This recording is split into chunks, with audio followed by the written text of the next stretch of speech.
और माताश्री के लिए लिखा कि चंपा जी मेरा अभिन्न हृदय होते हुए मेरे साथ जा रही हैं। अभिन्न का मतलब होता है जो कभी भिन्न था ही नहीं, जो एक ही है। जैसे सूर्य और उसकी किरणें, कहने को दो हैं, किरण शब्द अलग है, सूर्य अलग है, पर ये एक ही है। वैसे ही माताश्री और महाराज जी दोनों एक ही हैं।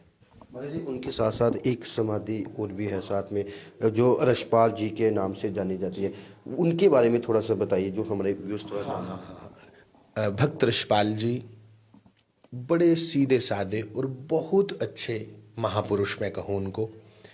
वो महाराज जी को इतना प्रेम करते थे, इतना प्रेम करते थे कि मैं उनकी सरलता की एक पहले छोटी सी मिसाल दे दूं कि महाराज जी को कैसे लोग पसंद थे। महाराज जी ने एक बार रसपाल जी को रिक्शा लेकर दिया। वो पैडल से चलता रिक्शा, जो आजकल तो इलेक्ट्रिक आ गए, वो पैडल वाला रिक्शा लेकर दिया कि कहा, रसपाल जी आपका मैंने विवाह करवा दिया है, अब आप इस रिक्शे से कुछ कमाई करके तो अपना परिवार पालो, तो ये रिक्शा चलाया करो। तो उसने पूछा, महाराज जी मुझे क्या करना है? तो महाराज जी ने कहा, आपने फ्लाई मडाल से लेकर के सुहांजना तक जो भी सवारी मिले उसको बस वहां से वहां छोड़ना है, ठीक है। 1-2 महीने बाद महाराज जी ने पूछा, रसपाल जी ठीक चल रहा है?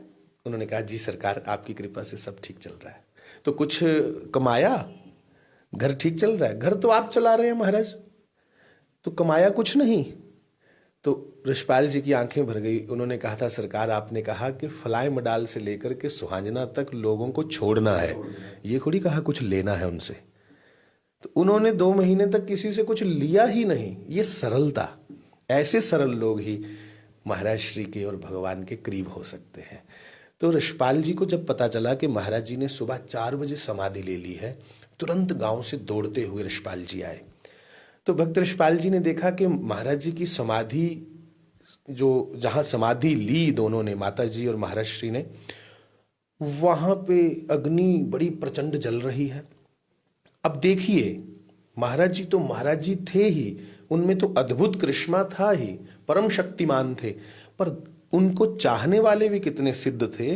रसपाल जी ने समाधि, जहां महाराज जी ने बैठ के अपने आप को अग्नि में लीन किया और ईश्वर में वलीन हो गए, उसकी 4 परिक्रमाएं की और जय श्री राम कहते हुए आंख में आंसू हैं और इतनी भावना से एक ही बात कही जा रहे थे, आप मुझे छोड़ के नहीं जा सकते, मैं पीछे रह जाऊंगा। मैं जानता था कि आप परलोक गमन करेंगे, पर यह नहीं जानता था कि इतनी जल्दी करेंगे। मैं तो अपनी तैयारियां करके बैठा था कि सरकार आपके साथ साथ मैं भी परलोक को जाऊंगा, पर अब मैं पीछे नहीं रह सकता। देखते देखते उन्होंने अग्नि में छलांग लगा दी। क्योंकि साधारण लोग समाधि को नहीं समझ पाएंगे, समाधि क्या है, क्योंकि लोगों ने तो सिर्फ मौत देखी है, समाधि नहीं देखी। तो लोगों ने क्या किया, रसपाल जी को जबरन पकड़ के उस समाधि जो जहां उन्होंने ली, उस अग्नि से, पवित्र अग्नि में से निकाल लिया लोगों ने। जैसे तैसे निकाला। मैं कहूं कि उनके मुख से एक बार भी सी तक की आवाज नहीं आई, सिर्फ श्री राम जय राम जय जय राम, श्री राम जय राम जय जय राम। और सबको रसपाल जी कहे, आप इस मामले को नहीं जानते हो, वो आगे निकल जाएंगे, मैं पीछे रह जाऊंगा, इसलिए मेरी विनती है, मुझे सरकार के साथ ही जाना है, मुझे जाने दो।